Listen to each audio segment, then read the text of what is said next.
At least 32 people now have died as a result of Hurricane Florence and its aftermath. The situation is still very dangerous in parts of Virginia and the Carolinas. More than 500,000 people still without power in the Carolinas. North Carolina's governor calls it an epic storm that's still continuing with the rivers still rising. Miguel Marquez joins us now. What stood out to you today, Miguel?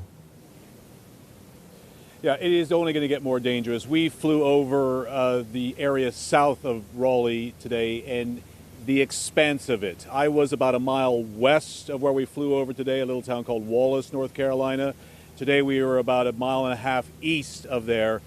It's all water. It's a massive lake. I-40 itself, this major freeway that cuts through the state, is now, part of it at least, a major lake. It's incredible to see houses with water up to the rafters, chicken farms, hog farms, electric substations. It is devastating, the amount of water out there. This alone would cause a state to shudder and to have a hard time recovering from. And the problem is, what we're seeing right now is only the beginning. Starting tomorrow, the river that's feeding a lot of this, the Cape Fear River, but all its tributaries and all the creeks and everything else that feeds into it, from the Long Creek to the Black River to the New River, all of them are going to start to gain because rain has been following up north from there, and they are going to start cresting Wednesday and Thursday and Friday at record levels. And because the storm has passed, many people are trying to get back into their homes. Many people are getting back into their homes, and areas that were flooded or weren't flooded before are going to face new flooding all over again. It is a slow-moving disaster in the making. Authorities doing everything they can to get word out. Stay where you are for now. Don't try to get back. Let's wait until all of this is through. Anderson? Yeah, it's unbelievable to see those aerial images that you got today. Miguel Marquez, I appreciate it. Thank you very much. Chef Jose Andres is on the ground in North Carolina, where we just saw. There's still plenty of work left to do, a lot. The chef and his team at World Central Kitchen are feeding the hungry. They have a history of helping disaster zones. They served more than 3.5 million people in Puerto Rico in the wake of Hurricane Maria last year. The chef writes about that mission in the new book, We Fed an Island, the true story of rebuilding Puerto Rico, one meal at a time. I spoke with Jose Andres just before the broadcast. Jose, your efforts there, first of all, how are they going? How many people have you been able to feed so far? I think by the end of today, we did 80,000 meals. We have two kitchens, one right here in Wilmington, another one in Raleigh. We have 3 more ready to go if we feel we need it.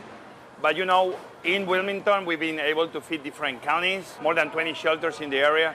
So far very happy of the response I see on the feeding front and all the help all across the area I'm able to be driving by every day. What's the biggest difficulty? Because obviously there's a lot of roads closed, trees are down, floodwaters are still rising. Today, finally, we were able to see some blue sky, but obviously the water keeps coming down the river. We've been feeding for the last 3-4 days, even through the hurricane. And we've been getting a lot of help from local sheriffs, local police, the U.S. Army. Yesterday, they sent us 2 trucks because we needed to send food to 5 shelters in Columbus County. We are not able to do it with our cars, but when the U.S. Army comes with their help, anything is possible. You tweeted on Saturday that you actually lost one of your trucks in the flooding and that the Cajun Navy actually had to come to your rescue. What happened? We were with a local sheriff department, and we were bringing 1,000 meals to one of the shelters that was surrounded by water. And you know, when we began driving, was not much water, and all of a sudden, we make it into almost 5-6 feet, and all of a sudden, the entire truck began moving like a feather. And we tilted, and we almost we had to stop driving, obviously. So the guys called the Cajun Navy. They arrived within 30 minutes. I don't know how, because we were in the middle of nowhere. And I always was dreaming about being with those guys on the water, watching them rescue so many Americans in need.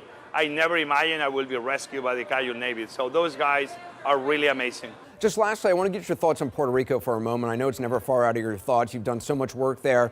President Trump has again been giving himself praise in regards to the response there after Hurricane Maria, saying the administration did a fantastic job and there was one of the best jobs that's ever been done. Also raising doubts about the death toll that some 3,000 Puerto Ricans died in the wake of the storm. I'm wondering what your thoughts are on what you've been hearing from the president. I think the game of the president, I think, is known by everybody. I think 51% of a leader is empathy. And I think we all need to help him to gain some empathy because that's part of leadership. Obviously, we didn't do a good job in Puerto Rico. From the federal government to the NGOs to the local government, overall, we failed the people of Puerto Rico. The 3,000 deaths maybe were more. But listen, we're in the middle of a hurricane right now. Why he starts disagreeing with the official number that the governor already agreed to? Let's concentrate in making sure that right here in Florence, North Carolina, South Carolina, we're taking care of Americans. It's not Republicans, it's not Democrats, it's Americans under one flag that they need help.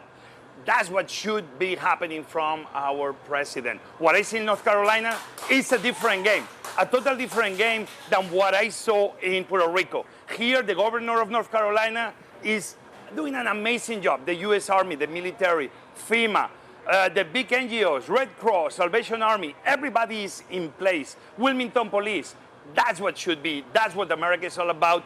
And I'm so happy to see the response in Florence. Obviously, nothing to do with the response I saw in Puerto Rico. Jose Andres, I'm glad you're there. Thanks so much.